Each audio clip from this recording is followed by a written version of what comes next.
বিসমিল্লাহির রহমানির রহিম। চলে আসলাম আরেকটা রেসিপি নিয়ে।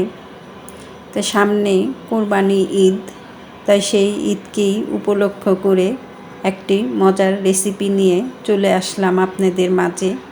ঈদের পরে কিন্তু সবার ঘরে ঘরেই এরকম গরুর মাংস অনেক থাকে। আবার চাইলে কেউ এখনই কেনা মাংস, বাজার থেকে মাংসটা কিনে এনে এই রেসিপিটা করে খেতে পারেন। হ্যালো ভিউয়ার্স, আসসালামু আলাইকুম রাহমাতুল্লাহ বারাকাতুহু। আমার আপু ভাইয়ারা কেমন আছেন? আশা রাখছি যে যেখান থেকে আমার ভিডিওটা দেখছেন সবাই সুস্থ আছেন, ভালো আছেন। তা চলে যাই মূল রান্নাতে। তা এখানে আমি বেশ কিছু গরুর মাংস নিয়েছি, বেশ কিছু বলতে 1.5 কেজির মতো হবে নিয়েছি। তাই এটাকে আমি শিল পুতা দিয়ে আর কি এটাকে থেতলে নিয়েছি। আপনারা চাইলে হ্যামার দিয়েও এটা করে নিতে পারেন। তা আমার কাছে হ্যামার ছিল, আর হ্যামারটা আর কি হাতের কাছে ছিল না, তার জন্য আমি শিল পুতাটা দিয়েই এটা করে নিয়েছি।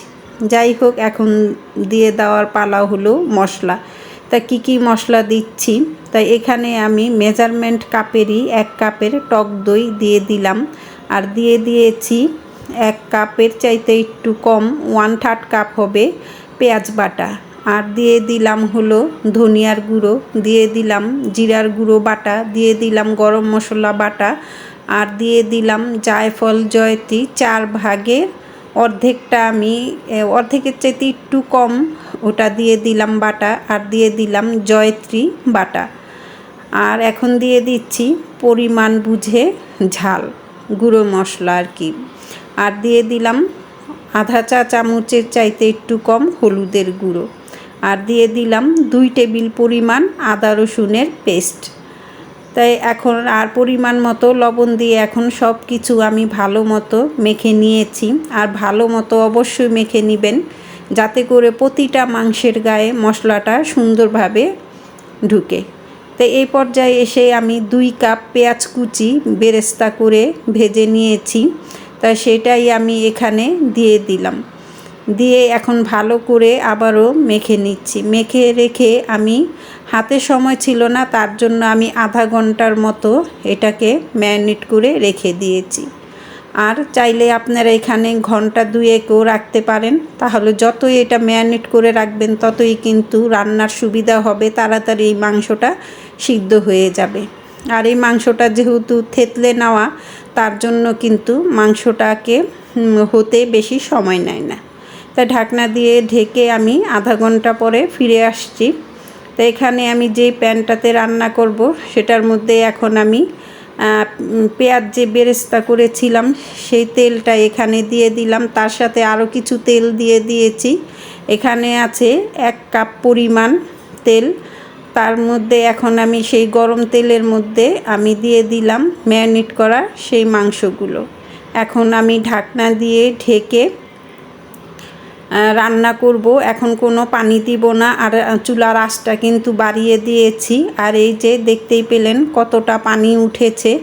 এই পর্যায়ে এসে এখন আমি এটাকে একটু নেড়ে চেড়ে দিচ্ছি, যাতে করে তলানিতে কোনো লেগে যাওয়ার সম্ভাবনা না থাকে।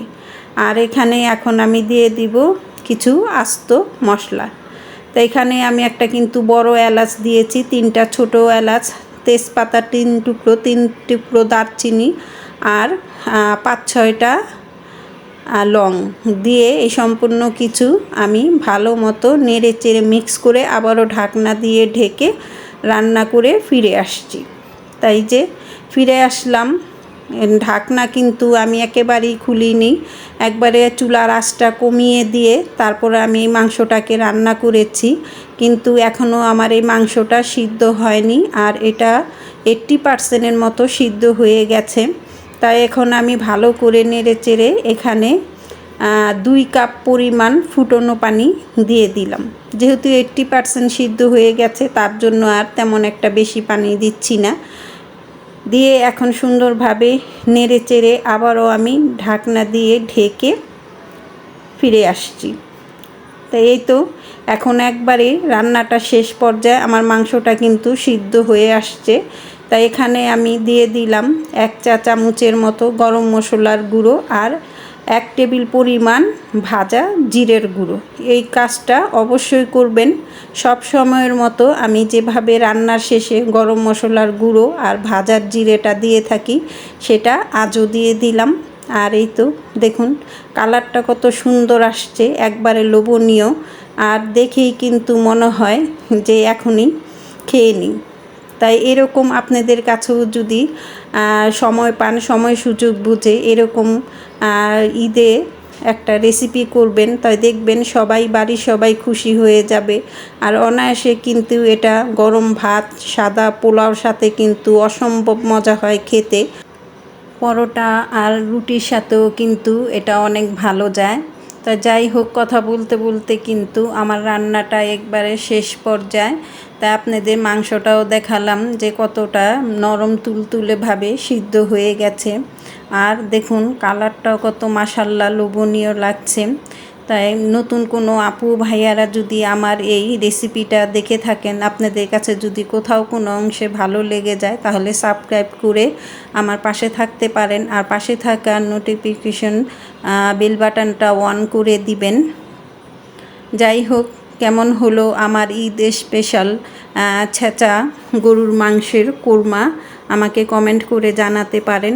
আর চাইলে আপনারাও এবার ঈদে এটা রান্না করে পরিবারের সবাইকে চমকে দিতে পারেন আর প্রশংসাও কুড়িয়ে নিতে পারেন। এতক্ষণ পর্যন্ত ধৈর্য ধরে আমার রেসিপিটা দেখার জন্য সবাইকে অসংখ্য অসংখ্য ধন্যবাদ আর দোয়া। তাই আমাকে কমেন্ট করে জানাতে পারেন কেমন হলো আমার এই রেসিপিটা। তাই সবাই সুস্থ থাকবেন, ভালো থাকবেন, এই বলে আজকের মতো বিদায় নিচ্ছি। আসসালামু আলাইকুম ওয়া রাহমাতুল্লাহি ওয়া বারাকাতুহু। আল্লাহ হাফেজ।